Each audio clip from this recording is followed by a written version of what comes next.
What's good, guys? M.V.K here, back again, and whew, coming to you again because, as you guys know, I have not given my. I wanted to give my thoughts on the last three episodes of Young Justice Outsiders. Boy, the next three episodes entitled Evolution, Trip Yalks, whatever, and Homefries. That was the name of the episode. Okay, so let's this episode, the first episode, which was entitled Evolution, um, pretty much just focused on Vandal Savage. This episode was very much a homage and tribute to Miguel uh, Ferrer, who passed away, who was the original voice of Vandal Savage. If guys don't know who I'm talking about, you probably know him. You probably just don't. You never seen him before. You probably seen him, but you probably don't know him by name. But for all my children of the '80s, you guys know him in RoboCop. He was the man who helped create RoboCop. Go get him, boy. That's him. For all who's watched NCIS Los Angeles, he was in that. He's a very talented actor, and he's been in so many features and so many films. You recognize him mainly from his voice. His voice is just iconic. Hell, he was the voice of the leader of the Hun in Mulan. That was him doing that voice. But he is now taken over now. The actor that voices him now is David K, who voices now Vandal Savage. And he does a pretty good job. So this episode really just focuses on him, just what he was doing since he became who he is now, how he got to be, how long he's lived. His daughter is telling the story of him. Cassandra, that's who we're figuring out. And I was like, Scandal Savage? I was like, no, is that? I'm like, and I thought that's who I was. But we're hearing her story, hearing her tell her father's story, like how long he's been around, the different names he's gone under. He's gone under. He was Genghis Khan. He was. Did she say he was Gilgamesh? I don't think so, but he was one Sumerian god or so, but demigod. But he went under the names, and we also get to see that he's had encounters with Darkseid before, and it's kind of interesting because this was the first episode where we actually hear Darkseid talk for the first time, and that was really interesting. I didn't mind that episode. I thought it was very touching that they focused that on him, and we also get to see a little bit more into what's going on with the new team members, in terms of Connor and Artemis training Halo and Breon and Forager and everything like that. Even to the point where they actually, this was the episode where they got their code names. So Breon took Geoforce, and Halo just took Halo. Halo found a new power, and Forager is Forager. It's pretty funny. So that was pretty interesting. But more importantly, we get to see that Jefferson, Black Lightning, and Dr. Jace have gone on a date, and it was hinting at it real quick that this may happen, and by the end of their date, Dr. Jace and Black Lightning, yeah, yeah. So it was hinting at it, and I thought it was like, okay, well, he's not with Lynn, so why not? But it was hinting at it. It was hinting at it. But this episode really focused on Vandal Savage, and the ending, it's kind of sad. It was like, oh, really? But it was touching. But I love that they actually paid homage and tribute to Miguel Ferrer for that. I thought it was great. Ferrer, yeah, I hope I'm saying his last name right. But yeah, I was glad that they did that for me because he passed away from cancer. I think it was throat cancer. I think it was lung cancer. It was one of them. But he was. I'm gonna miss him. Next episode, pretty much focused on pretty much a mission between this focused pretty much on the episode focused more on Nightwing and the team going on a mission, and also how kind of like he's telling Barbara that they kind of had a bad mission. In this, we got to see Livewire, who looked like Killer Frost. I gotta admit, that design, they gotta change that design to look. I thought she was Killer Frost. I was like, is that Killer Frost? Because it looks like her.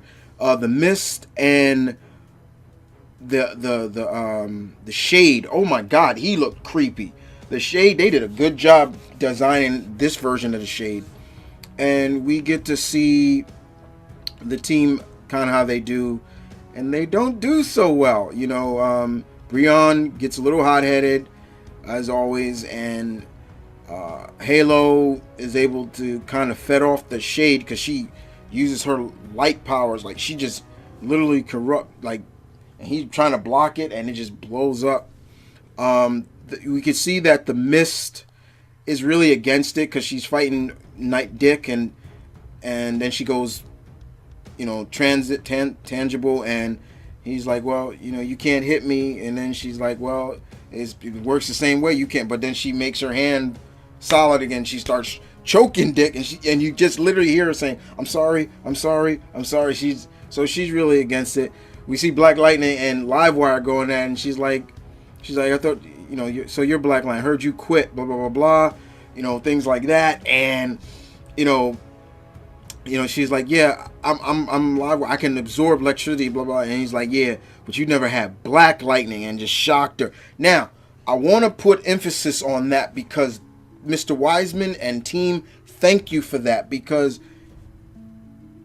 Jefferson can conduct what is known as Black Lightning. He's done it. He's done it many times in the comics. He's not just called Black Lightning because of his color and just because of what he can, you know, his power set. He can generate Black Lightning, and it's this powerful lightning that is black. It looks like black lightning bolts that he can conduct, and it's very powerful. He's the only one that can do it, and it's super strong. And I was glad that they actually put that in. I was very happy, but that was also very interesting, and that was going on with that. But also in the hold on, because I got my notes as well right here. Also, what's going on the other side of the mission is we see, and that mission was also with Cheshire. She makes her, Kelly Hu comes back voicing the character as well, and Artemis gets to her as Tigress, and you know, it's still her sister, so she's not willing to, you know, let her family's blood is blood. But you know, she's still telling Cheshire, go visit your child. Like, what's wrong with you? And she's like, the child's better off without me, because I'm always going to be Cheshire before anything. So it was tough. You got to feel for Artemis with that one. The other big thing that I also put in my notes was the fact that they're also focused on another mission that was going on with Tim, Arrowette, Spoiler, and Orphan, which really caught me off guard. I was like, Cassandra? Whoa! Cassandra Cain, whoa, she's in this? That was they hit that really well. I did not think they were putting her in it, but they're tracking Jervis Tetch, the Mad Hatter, who turns out to be not the Mad Hatter, turns out to be somebody else, and he's being controlled. Should I spoil it? It's been out for a while. Yes, it's Clayface, and that was another mission. By the end of the episode, they arrest Simon Stagg. Remember that name. And more importantly, we also see that this whole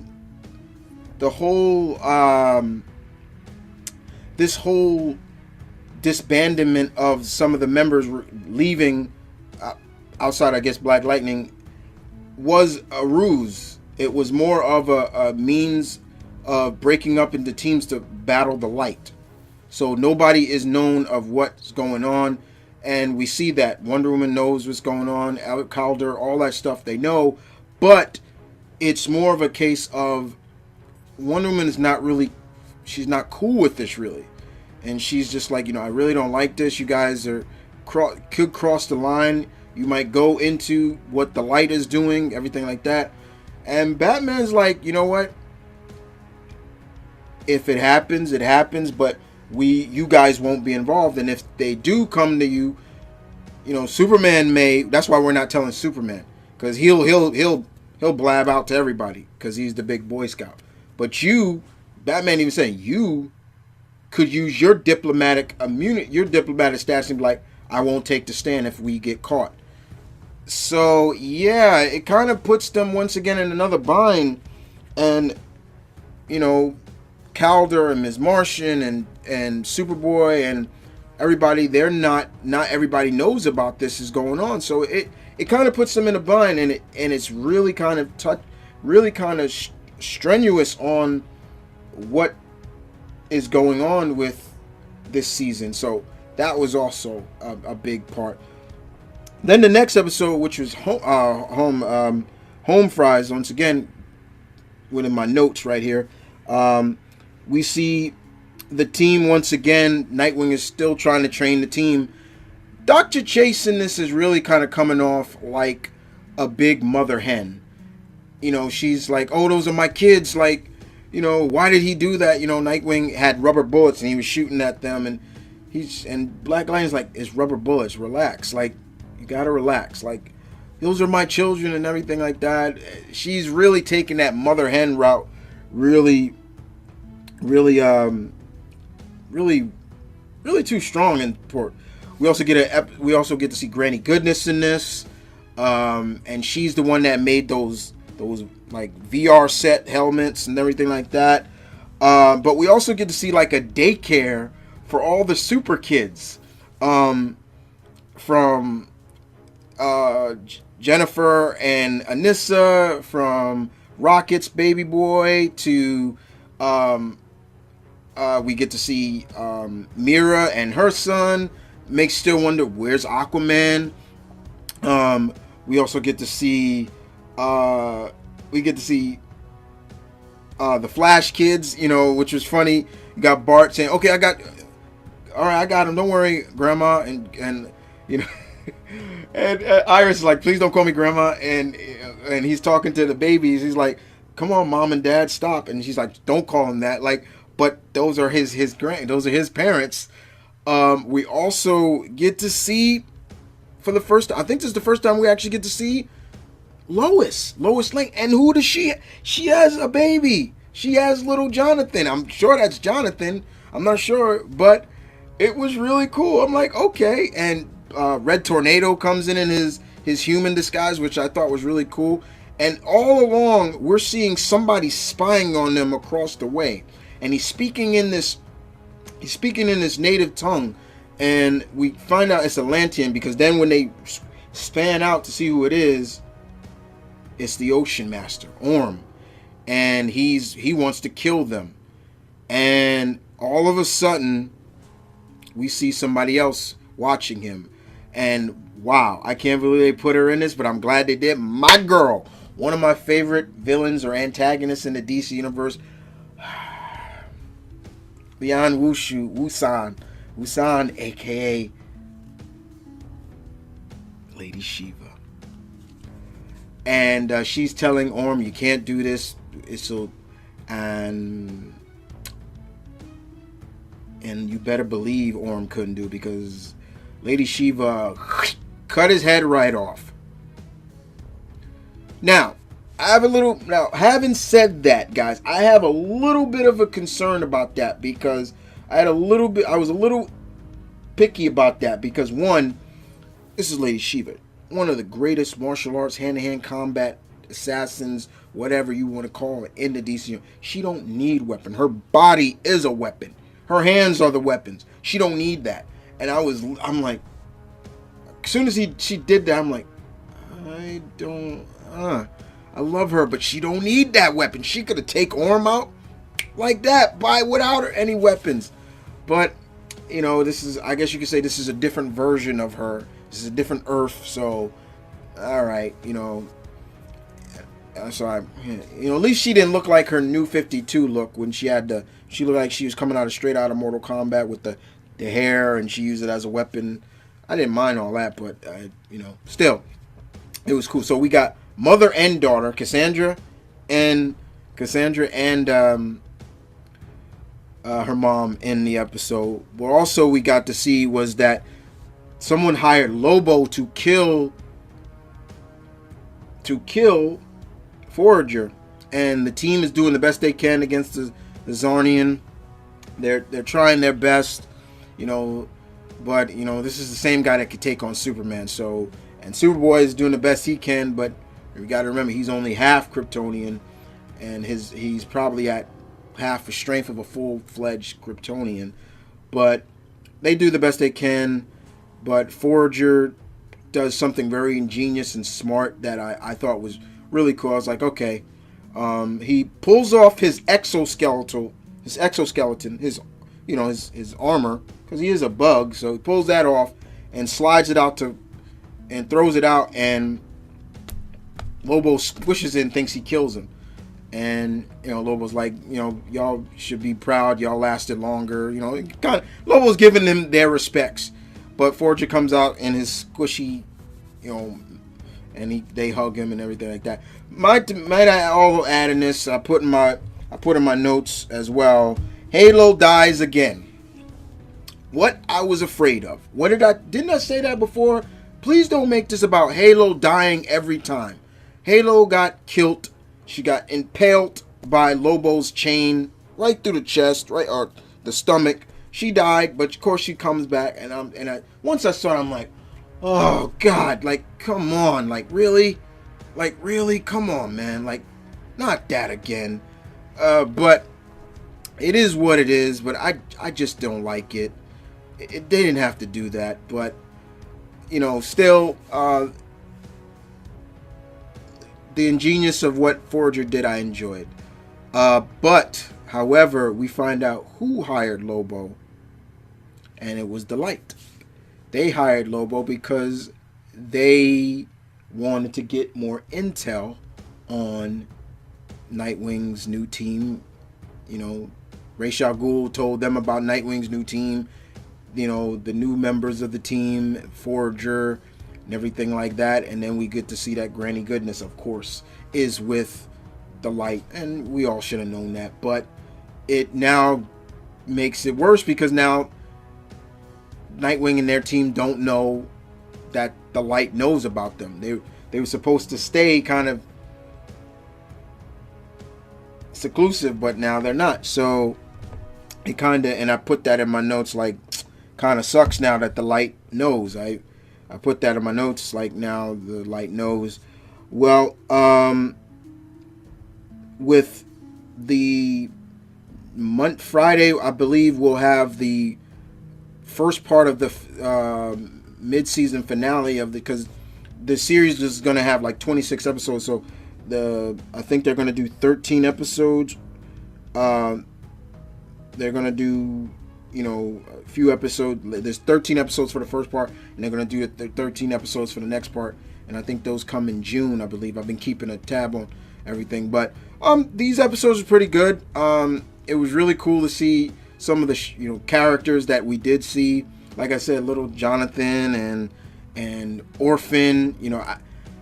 I was a little taken back that they went with Orphan for Cassandra. You would have thought, okay, well, Batgirl. Why don't they give Batgirl to Orphan? And I actually saw somebody, a colleague or friends of mine, actually do a video on that, even go into like who's going to take up the mantle of Batgirl. And I may actually do a video on that, kind of like a response to that. I wish YouTube didn't give away the responses, because I love that. That was really cool. The area where you would see and you could tag, put the responses in there. You see everybody responding to your vid. And I might actually do that myself. But yeah, these episodes were really good. I did enjoy them. It is what it is.